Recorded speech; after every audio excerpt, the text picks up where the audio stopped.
Assalamualaikum warahmatullahi wabarakatuh.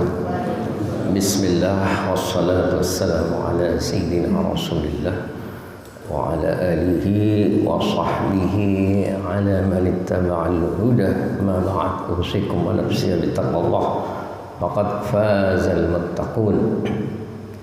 Ya ikhwati fillah, pagi ini kita sampai kepada surat Al-An'am ayat 71, 72, 73. Mari kita kupas, kita dalami lagi. Ada beberapa istilah tadi dalam ayat tersebut yang kesemuanya telah kita baca. Ini sentuhannya dengan tauhid sebetulnya. Ayat ini kan merujuk ya, bagaimana sikap orang-orang kufar Quraisy itu terhadap ajaran Nabi Muhammad SAW. Ada satu kalimat tadi, ajakan dari seorang pemuka Quraisy namanya Uyainah bin Hisn yang mengatakan tinggalkan, utruku dina Muhammadin, tinggalkan ya. Jadi ittabi' sabilana, ittabi', ayo kalian ikuti agama kami, jalan kami, dan tinggalkan utruku dina Muhammadin, tinggalkan ajaran Muhammad Rasulullah SAW. Jadi ini orang-orang musyrikin Mekah itu mengharapkan agar orang yang sudah masuk Islam itu meninggalkan kembali ajarannya, masuk kepada agama syirik. Sebab mereka ini sebetulnya bukan tidak bertuhan ya. Orang musyrikin kufar, orang musyrikin Quraisy itu bertuhan, mengenal Allah. Allah itu esa benar. Tetapi penyimpangannya mereka masih menyembah berhala-berhala seperti Lata, Manata, Uzza, Hubal. Hubal itu yang ditaruh di tengah Ka'bah yang paling besar itu. Dan mereka datang ke berhala itu tidak hanya mohon, juga mempersembahkan sesajen. Kambing ya, sapi disembelih, kemudian dagingnya dilempar ke tengah berhala itu. Kemudian nanti daging-daging yang berserakan itu dimakan oleh burung-burung pemakan bangkai itu. Kemudian darahnya ada yang diambil untuk melumuri bayi-bayi yang lahir itu. Makanya ini diganti oleh Nabi SAW. Bayi yang lahir itu bukan dilumuri dengan darah-darah korban binatang itu, tapi oleh Rasul diganti dengan apa? Disemprot bekas kepala cukuran itu diganti dengan minyak za'faron itu. Itulah yang disebut dalam peristiwa akikoh. Akikoh itu kan penyembelihan. Akikoh itu menyambut kelahiran bayi setelah lahir ya, minggu pertama, minggu 2 sampai minggu 3 ya. Itu dicukur pelontos ya. Setelah dicukur pelontos, kemudian ditimbang bekas rambutnya itu berapa gram, 1 gram, 2 gram. Kemudian bekas rambut ini jangan langsung dibuang, tapi ditimbang dulu berapa gram, diserupakan dengan emas atau perak, lalu disedekahkan. Lalu oleh Nabi itu bekas cukuran tadi bukan dilumuri dengan darah, kemudian diganti dengan minyak za'faron, disemprot ya. Kemudian setelah itu didoakan, doanya seperti ini, inni u'idzuha bika wa dzurriyyataha minasyaitonir rajim. Tapi sebelum ini tahnik, apa tahnik? Tahnik itu Nabi waktu itu melumut buah kurma, kemudian ditaruh di rongga teka ini. Itu sunahnya seperti itu. Tapi sebagian kalau di kitab fikih itu boleh diganti dengan madu ya untuk pemanis itu. Kemudian dibacakan doa. Ini luar biasa Pak. Ini amalan begini ini kan jarang dipraktekkan. Padahal ada nilai-nilai yang luar biasa dalam ajaran sunnah Rasulullah SAW. Jadi orang-orang kufar Quraisy ini itu ngajak kompromi. Tidak hanya itu, bahkan gembong-gembongnya seperti Uyainah tadi. Kemudian Abu Jahal, Abu Lahab. Ada lagi Aswin Wa'il ya, termasuk Walid bin Mughirah, hanya Khalid bin Walid itu yang pernah datang kepada Nabi SAW ngajak kompromi ya. Ayo kita menyembah, kamu menyembah Tuhan kami dan kami akan menyembah Tuhanmu.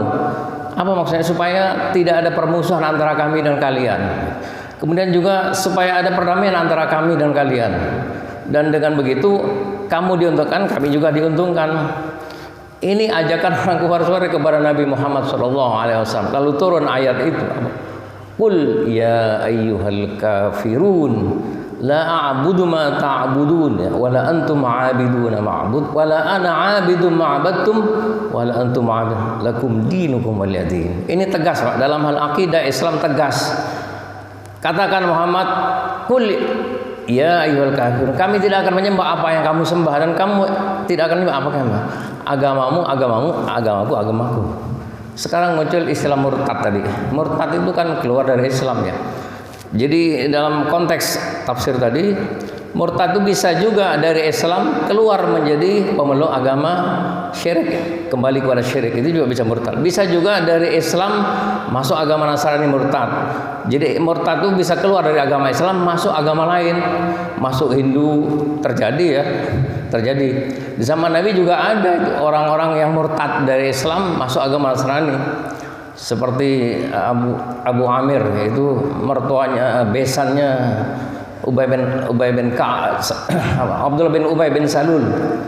Ubay bin Salul ini besanan sama, jadi kepala munafik di Madinah itu besanan sama Abu Amir. Abu Amir ini murtad, akhirnya lari ke Ethiopia, masuk Nasrani. Tapi anaknya pejuang sejati, namanya Handola itu yang meninggal waktu perang di malam perang itu. Jadi dia pengantin baru, kemudian mendengar suara-suara orang yang mau berangkat ke medan Uhud itu, ayo kamu ditunggu oleh Rasulullah. Apa yang terjadi? Langsung itu dia ambil dirok, baju besinya dikenakan, berangkat ke medan perang dalam keadaan junub Pak. Kemudian tewas di medan perang ya. Lalu apa yang terjadi? Rasulullah menyaksikan itu, dia melihat tagsilu Handalah bima'il muzni fi sihafin minal fiddah. Aku melihat para malaikat mensucikan jasad almarhum dengan kondensat. Apa kondensat? Kondensat itu calon-calon air hujan yang sebelum jatuh ke bumi. Buktinya apa? Ketika jasad dimandikan, diangkat oleh sahabat tuh, di bawahnya penuh dengan air Pak. Ini luar biasa, ini manusia istimewa ini. Jadi malaikat itu ikut memandikan jasad orang yang meninggal dalam perang sebagai syuhada, sebagai syahid, luar biasa. Murtad. Kemudian begini, seperti apa hukum murtad dalam Islam? Orang yang murtad itu derajatnya sama dengan kafir. Dalam Al-Quran tegas, wa may yartadid minkum an dini fayamut wa huwa kafirun ulaika habitat a'malun fid dunya wal akhirah ulaika ashabun nari hum fiha khalidun. Orang yang murtad dari agama itu kemudian dia matinya sama dengan kafir.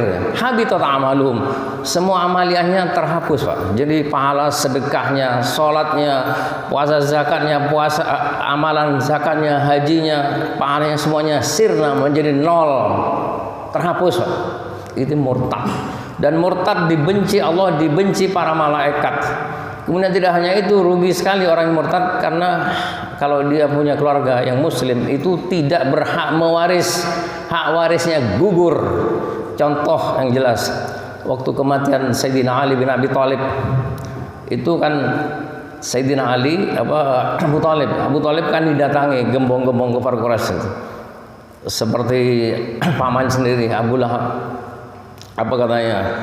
Ya waktu Rasul kan membimbing ya agar dia mau membaca syahadat. Ya ammi qul la ilaha, wahai ammi ucapkan kalimat la ilaha illallah.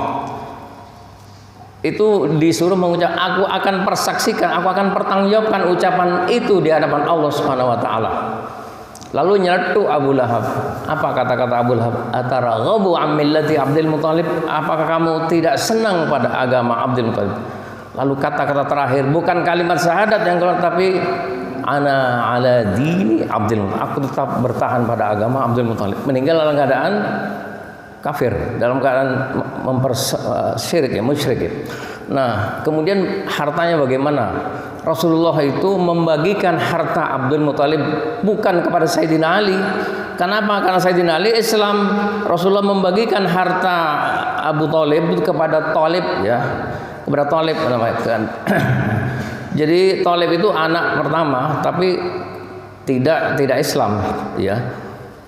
Nabi membagikan keadaan saudara lainnya yang non muslim.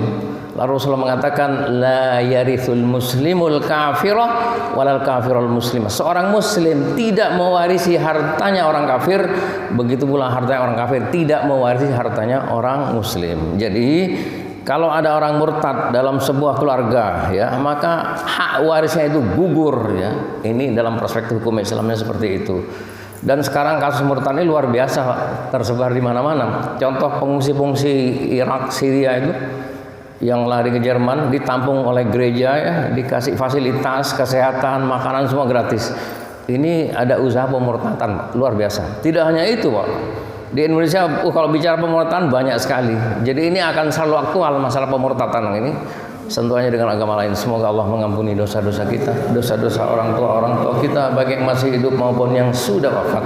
Semoga Allah memberi keberkahan kepada kita semua, diberi keberkahan dalam hal umur, rizki dan waktu. Aqulu ma tasma'una hadana Allah wa iyyakum.